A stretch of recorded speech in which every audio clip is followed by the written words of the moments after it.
Hey there, Walt here from WaltInPA, and I'd like to thank you for joining me on this little ride through southeast Pennsylvania. It is a beautiful, beautiful Monday afternoon. Thought I'd jump on the bike, take a little extended lunch ride. As you can see, the weather's rising, the temperature's rising, that is, and as a result, I've got on my other jacket, my Icon Contra 2 perforated leather jacket. And I absolutely love this jacket. It feels like I've got my own personal air conditioner. The air just whistles right through the jacket, keeps me cool. And while my other jacket's pretty good, my Icon MH1000, it can definitely get warm in the spring and summer.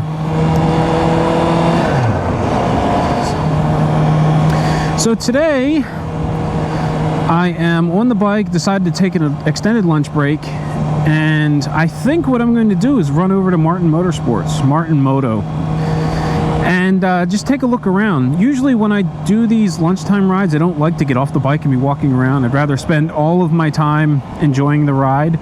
But it's been a while since I stopped in over at the dealership. I also need to schedule my state inspection and probably my 8,000 mile service. I keep the trip meter up, so I don't know what my actual mileage is, but I know it's got to be getting close to 8,000 at this point.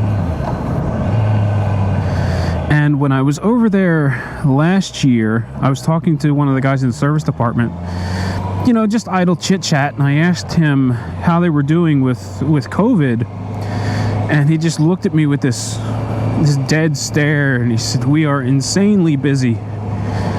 I said, "Oh, well, how so?" He said, "Oh, everyone's bringing in their bikes, and we're scheduled for service 8 weeks out." So, well, it's a good thing my bike doesn't need any work, because, wow, that's a lot of work. He said, "Yeah, it doesn't look like it's going to be slowing down anytime soon." So, hopefully, with things opening back up, with the pandemic restrictions being lifted, hopefully that leads to less of a rush on motorcycle service, and it won't be an issue to get my bike in for its maintenance and inspection. So if you are not from Pennsylvania, you still may have heard of Martin Moto. Revzilla did a couple of videos there a while back. One of them was a new bike buying guide. I don't remember who they talked to over at the dealership, but basically they went over there and they walked through like a mock sale to explain the process, how it works, and it was kind of cool to see, you know, my little hometown dealership, or they're not a little dealership by any stretch of the imagination, but it was kind of cool seeing a little place in Boyertown featured on Revzilla, which is getting, you know, millions of views. So I'm going to take a ride over there, just look around a little bit. Don't want to buy anything. Well, I do want to buy a lot of things, but it's not in the cards. I'm not interested in taking a loan to get another motorcycle, not at the moment anyway. So Martin Moto is the dealership where my brother bought his R6 many years ago. It's back when they were in their Pottstown location, a much smaller store, or a much smaller dealership back then.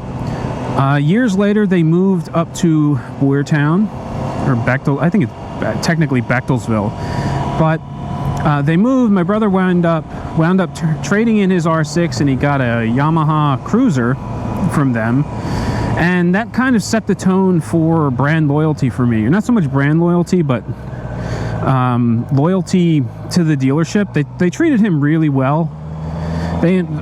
I know this for a fact because, aside from him telling me, I was his co-signer on his first sport bike. You know, and I got a chance to go over there and meet the salesman and talk to them for a little bit before I signed the paperwork. And they were really cool people. He seemed thrilled with the level of service that he got with his bike. Because I know at the time, he was younger and he wanted a sport bike. Originally, he wanted to get a Honda CB650F. However, the dealership that he wanted to buy from, which was Blackman Cycle in Emmaus, I believe, they didn't allow test rides, and he wasn't going to to just buy a bike, not so much sight unseen, but having not at least gotten to get on it and put a few miles on. And Martin was extremely accommodating, and we're actually encouraging him to take his potential R6 purchase out for a ride.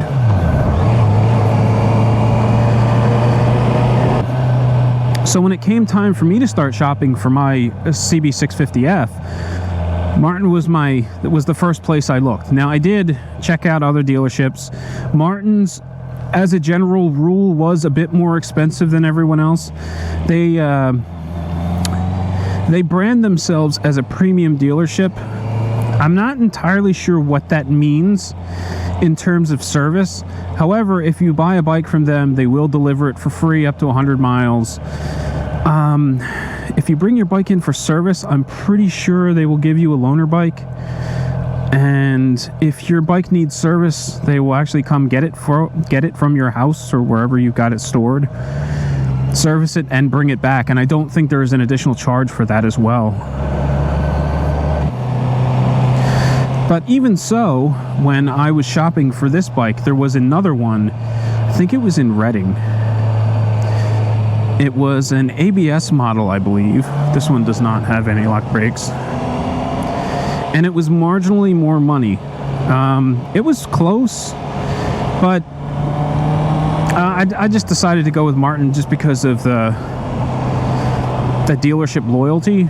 You know, I had seen them treat my brother well, so I was comfortable buying a bike from them, and I had a good understanding of what I was going to be getting for my money in terms of not only the product, but the level of service as well.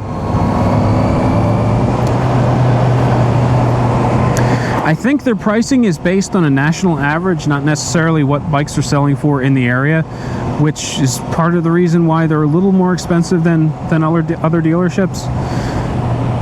But when you factor in, you know, what you get, I think it's worth paying a little bit more. Maybe it's not worth it to you, but I don't mind paying a little bit more. The last time I looked at their online inventory, they had a Kawasaki Z900RS Cafe. It's a mighty nice looking bike. And they've actually had it for a little while now. The only thing I don't like about it is it's got a lowering kit on it. I don't know whether that's for I don't know whether the purpose of that was from the previous owner was for handling, or if it was just to lower the seat height. But we're here, not far at all from home.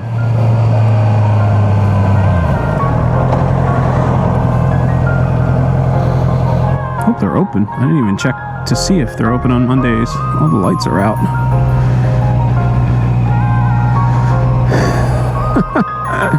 All right, I guess we're gonna have to do this another day. They are closed. Dope.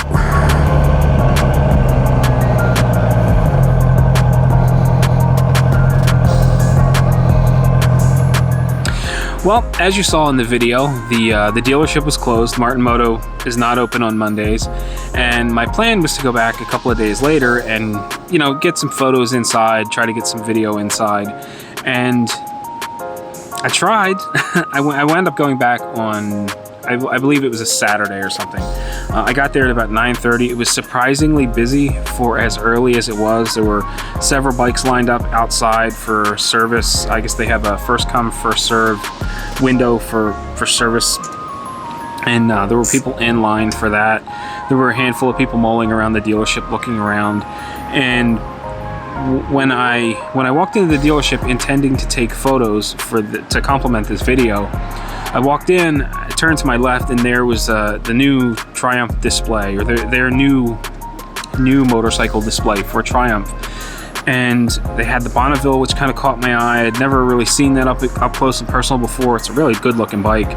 I started kind of working my way through the different models that they had, and then it caught my eye. You know, the bike that I've been lusting after for months, the 2021 Triumph Trident, was kind of sitting in the center of this little display. So I walk over and I start looking at it, and I'm going around the bike trying to take it all in. And the strangest thing happened. As much as I love that bike in press photos and different videos that I've seen online, I just didn't like it in person. Just the proportions just seemed a bit odd. There was just something about the bike I didn't like. Oddly enough, quite the opposite is true for the Street Triple RS. That's a bike that I didn't really care for in videos and photos, mostly because of those big sort of bug-eyed headlights. They just didn't do it for me. But seeing that bike in person, it's a really nice looking bike.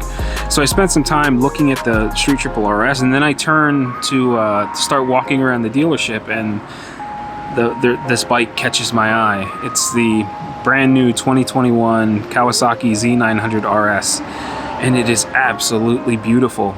I go over to the bike, I'm looking at it from this angle, I move, and I'm looking at it from that angle, and I move, and I'm looking at it from this angle. I wound up going around this bike 3 or 4 times, just taking in the spectacle that is this Kawasaki Z900RS Cafe in gray.